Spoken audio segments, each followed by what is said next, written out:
बिस्मिल्लाहिर्रहमानिर्रहीम। बहुत से दोस्त रिक्वेस्ट कर रहे थे भाई चिकन पोटा ज़रूर बनाइएगा, तो आज हमने बनाया चिकन पोटा जो बहुत ही टेस्टी और बहुत ही मज़ेदार है। तो चलिए देखते हैं कैसे बनता है। बिस्मिल्लाहिर्रहमानिर्रहीम। तो इसके लिए हमारे पास आधा केजी जो है चिकन पोटा है, प्याज है, धनिया है, टमाटर है, हरी मिर्च है, लेमन है, अदरक लहसुन और हरी मिर्च का पेस्ट है, साबुत गर्म मसाला है और इसके अलावा दूसरे जो कुछ मसाले इसमें डालने हैं वो मौजूद है। तो चलिए बनाते हैं इसको। बिस्मिल्लाहिर्रहमानिर्रहीम। कढ़ाई को रख दिया हमने गैस के ऊपर और अब हम इसमें डालेंगे तकरीबन आधा कप कुकिंग ऑयल और इसके अंदर हम सबसे पहले डालेंगे प्याज। प्याज हमने डाले हैं दो दरमियाने साइज़ के और प्याज को हम पकाएंगे जब तक ये लाइट ब्राउन नहीं हो जाते, यानी कि लाइट गोल्डन नहीं हो जाते। तो ये देखिए, ये जो हमारे प्याज हैं वो लाइट गोल्डन हो चुके हैं।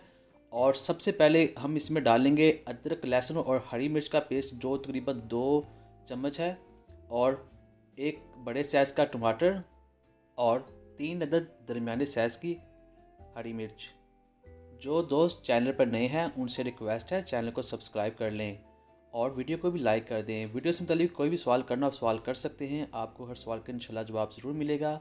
तो यहाँ अब हम इसमें डाल लेंगे आधा चम्मच लाल मिर्च और आधा चम्मच ही इसमें डाल लेंगे हम नमक और इसके बाद हम डालेंगे हल्दी तकरीबन 1/4 चम्मच और ज़ीरा भी 1/4 चम्मच ही डालेंगे इसके अंदर।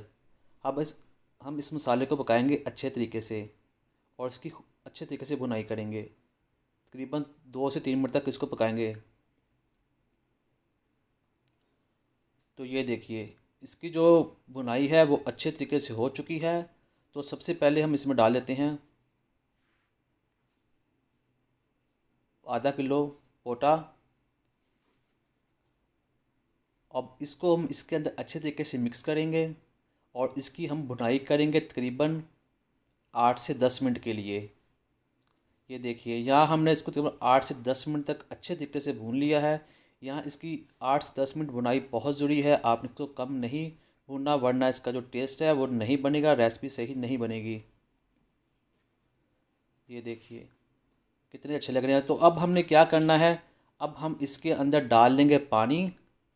पानी डालने के बाद हम इसके ऊपर ढक्कन लगा देंगे और इसको हमने रखना है तकरीबन 18 से 20 मिनट के लिए गैस के ऊपर। और आपने इसको प्रेशर में नहीं लगाना वरना ये बहुत सॉफ्ट हो जाते हैं। पानी हमने डाल लिया इसमें तकरीबन 1 गिलास।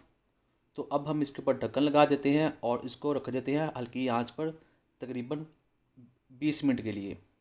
तो मिलते हैं 20 मिनट के बाद। बिस्मिल्लाहिर्रहमानिर्रहीम। तो ये देखिए माशाल्लाह जो हमारे पोटे हैं वो अच्छे तरीके से गल चुके हैं, बहुत अच्छी लुक आ रही है इनकी। तो यहाँ हम इसको थोड़ा सा पकाएंगे ताकि इसका पानी खुश्क हो जाए और ऑयल थोड़ा सा बाहर आ जाए। ये देखिए, इसको थोड़ा सा पकाया हमने तकरीबन 2-3 मिनट के लिए और इसको जब पानी खुश्क हुआ है तो अब हम इसमें डाल देंगे धनिया। धनिया डालने के बाद हम इसको तकरीबन 2-3 मिनट के लिए हमने और पकाना है तो ये बनकर बिल्कुल तैयार हो जाएंगे। धनिया तकरीबन एंड पे डालते हैं। और हाँ, इसमें हम डालेंगे लेमन। लेमन डालना बहुत ज़रूरी है, इसके टेस्ट को बहुत ज़्यादा बढ़ाता है और ये बहुत हाजमे के लिए अच्छा होता है। आप भी लेमन का ज़रूर इस्तेमाल कीजिएगा, एक डालें या आधा डालें, ये आपकी अपनी मर्ज़ी पर है। चिकन पोटा बहुत ज़्यादा पसंद किया जाता है, इसका रेट भी चिकन की निस्बत कम होता है और ये बहुत ज़्यादा पसंद किया जाता है मुख्तलिफ़ जगहों पर, होटलों में, घरों में। तो आप इस रेसिपी को ज़रूर ट्राई कीजिएगा। तो यहाँ जो हमारा चिकन पोटा है बनकर तैयार हो चुका है। तो चलते हैं हम इसकी फाइनल लुक की तरफ। ये देखिए माशाल्लाह माशाल्लाह कितना ज़बरदस्त लुक आ रही है इसकी, कितना टेस्टी और कितना खुशबूदार लग रहा है। आप इस रेसिपी को ज़रूर ट्राई कीजिएगा, वीडियो को लाइक कीजिएगा और चैनल को सब्सक्राइब कीजिएगा। अब मुझे इजाज़त दें, अल्लाह हाफिज़।